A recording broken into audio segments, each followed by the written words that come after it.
Hello அஸ்ஸலாமு அலைக்கும். எப்படி எல்லோரும் சாப்பிட்டீங்க? நல்லா இருக்கிறீங்களா? என்ன செய்கிறீங்க? என்ன விசேஷங்கள்? வாங்க வீடியோக்குள்ளே போகலாம். வழமை போல் இன்றைக்கி நம்ம வீட்டில் மத்தியானம் சாப்பாடுன்னு சொல்லி வாங்க பார்க்கலாம்.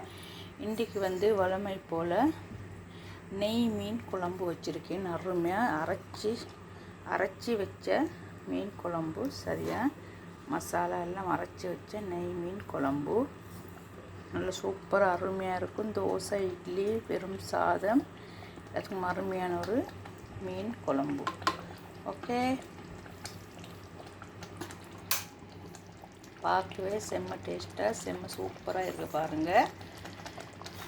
அதே போல் நீங்கள் கீரை சுண்டி வச்சுருக்கேன். தேங்காய் போட்டு நல்ல ஒரு தேங்காய் கீரை சுண்டி வச்சுருக்கேன் பாருங்கள்.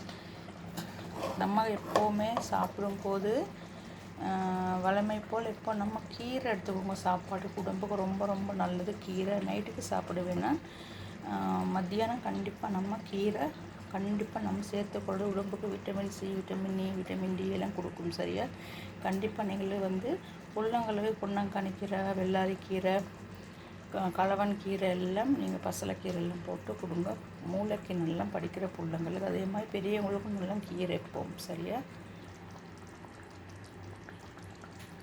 வழமை போல் இந்த குத்தரிசி சோறு வடித்து வச்சுருக்கேன். சரியா?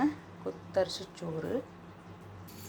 இங்கே சப்பாத்தி உண்டாக்கி வச்சுருக்கேன் பாருங்கள். சூப்பரான சப்பாத்தி. இன்னும் சப்பாத்தி சூடாக்கல, சப்பாத்தி குறவு சூடாக்கணும். ஓகே ஃப்ரெண்ட்ஸ், இன்னொரு வீட்டில் சந்திக்கும் வரை விடைபெறுகிறேன். டாட்டா பாய்.